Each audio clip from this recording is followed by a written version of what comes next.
안녕하세요, 상상입니다. 오랜만에 영상을 올려드립니다. 어제 국토부 뉴스가 우리 강서구 하곡동에도 해당되는 내용이 있어서 이렇게 올려드립니다. 뉴스 자료를 한번 열람해 보겠습니다. 자, 보시면은 정부 도심복합사업 현금 청산 완화 방안 검토한다. 현금 청산. 그동안 재개발 관련해서 권리 산정 기준을 이유로 주택을 매수하게 되면은 현금 청산 대상자로 선별이 돼서 새 아파트를 받지 못하는 그러한 절차가 있었죠. 그런데 노형욱 국토부 장관께서 선의의 피해자가 발생한다. 구제 방안을 검토하겠다. 어제 그런 뉴스가 나온 거예요. 이 서울 뉴스완 박중용 기자가 어제 이렇게 발표를 했습니다. 한번 뉴스 내용이 어떤 건지 그렇게 같이 보도록 하겠습니다.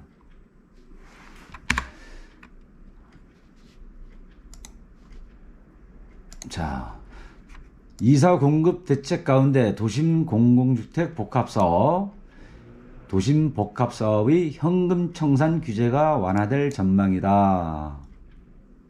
3일 국회에 따르면 최근 국토교통위 전체회의에서 도심 복합사업에 대해 지난해 6월 29일 이후에 발표한 후보 지역이 적지 않고 또 내년 초에 발표할 곳들도 있다며 현금 청산 제도에 대한 보완이 필요하다고 지적했다. 그랬었죠. 재개발 구역 지정과 또 후보 예상지, 후보지 이러한 등등의 빌라들을 6월 29일 이후에 매수하면은 현금 청산이 되기 때문에 거래가 많이 줄었었죠. 실질적으로 거래를 하는 분위기도 아니었고요. 이러한 부분에 대해서 보완이 필요하다고 지적을 했는데 여기에 대해서 노형욱 장관께서 국토부 장관이 구제 방안에 대해서 상의하겠다 이렇게 답변을 드린 거예요. 실질적으로 현실에 맞게 이렇게 처리를 해주는 게 맞겠죠. 계속 보겠습니다. 도심복합사업 권리산정 기준일은 근거법이 국회를 통과한 데 지난해 6월 29일이다.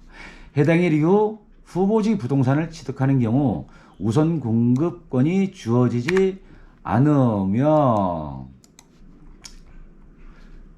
여기 보면은 현금 청산이 된다 이렇잖아요. 이는 당초 이사대책 발표 직후인 지난해 5월 2일 기준으로 정했던 것에 비해 완화된 조치였으나 경직된 사실은 딱 정해놓으니까 실거주를 위해서 사고자 하는 그러한 사람들도 청산이 되기 때문에 매수를 못하는 그러한 문제점이 늘 있어 왔었잖아요.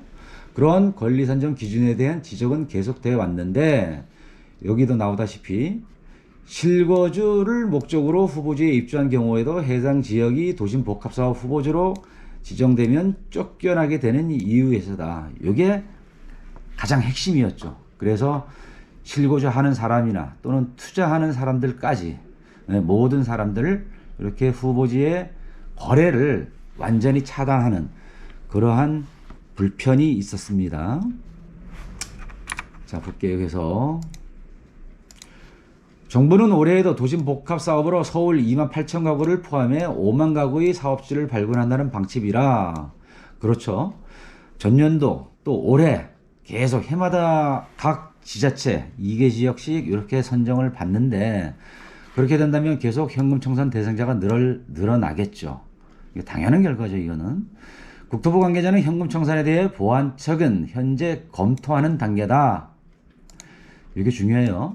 요거 검토하는 단계예요. 이게 완화된 것도 아니고 어떻게 확정된 게 전혀 아니에요. 그래 구체적인 방안을 마련하는데 공개하겠다. 아직 검토하는 단계라는 것을 분명히 알고 계셔야 되겠습니다. 이걸 또 잘못 이해하셔가지고 그냥 아무 때나 사면 또 청금 청산 안 되니까 법이 바뀐 거 아니냐 이렇게 오해를 하셔는 안 되고요. 자, 다시 보겠습니다. 국토부 관계자는 현금 청산에 대한 보완책은 현재 검토하는 단계라며 구체적인 방안을 마련하는 대로 공개하겠다. 이거 중요합니다. 이거 전문가들 사이에서는 후보지를 발표한 날짜를 요거 권리 산정 기준일로 하는, 다시 말해서 후보지를 발표한 날짜를 권리 산정 기준일로 하는 등 조치가 필요하다는 조언에서 나온다. 요거예요. 이게 어떻게 변경할지는 모르는데 전문가들이 이렇게 얘기를 하고 있어요. 후보지를 발표한 날짜를 기준으로. 그러니까 후보 예정지 말고요. 예정지 말고 후보지를 발표하는 그 날짜 이후부터는 청산을 시키겠다. 전문가들은 그렇게 얘기한다는 얘기죠. 또 권리산정 기준을 변경한다는 추가적인 보완책도 필요하다는 지적도 제기된다. 권리산정 기준을 변경한다면 추가적인 보완책, 그렇죠. 권리산정 기준을 어떻게 정하느냐에 따라서 그동안 여러 방면, 또 긍정적인 면도 있었고 부정적인 면도 있었는데 그러한 추가적인 보완책이 필요하다. 이런 말씀입니다. 어쨌든 기존에 국토부나 서울시 또 여러 이 정부 방침대로 강경하게 나왔던 요 투기 근절 그런 대책 중에서 이번에는 조금 완화되는 그런 분위기입니다. 이것이 뭐 선거와 관련이 있는지 선거와 관련 없는지는 모르겠지만은 어쨌든 이 보완책이 나온다는 것 자체만 하더라도 저희 강서구 화곡동, 특히 화곡 본동 1구역 이 주민 동요율이 가장 많잖아요. 그 외의 지역들 또 이미 정해진 후보지들 말고요. 여러 군데가 강서구에서는 움직이고 있는데 그런 지역은 어떻게 변화가 이렇게 될지 상당히 뉴스가 된 그런 뉴스였습니다. 자, 뭐 이게 우리 강서구 재개발 후보지 예정지에 계신 지역 주민분들에게는 대단한 뉴스이기 때문에 참고로 이렇게 짧게 영상을 만들어 봤습니다. 새해 신년이 되는데 올해는 제가 저희 칠판에도 써놓은 것처럼 건강한 부를 누리시는 건강 부자 되십시오. 요걸 멘트로 마무리하겠습니다. 감사합니다. 상상이었습니다.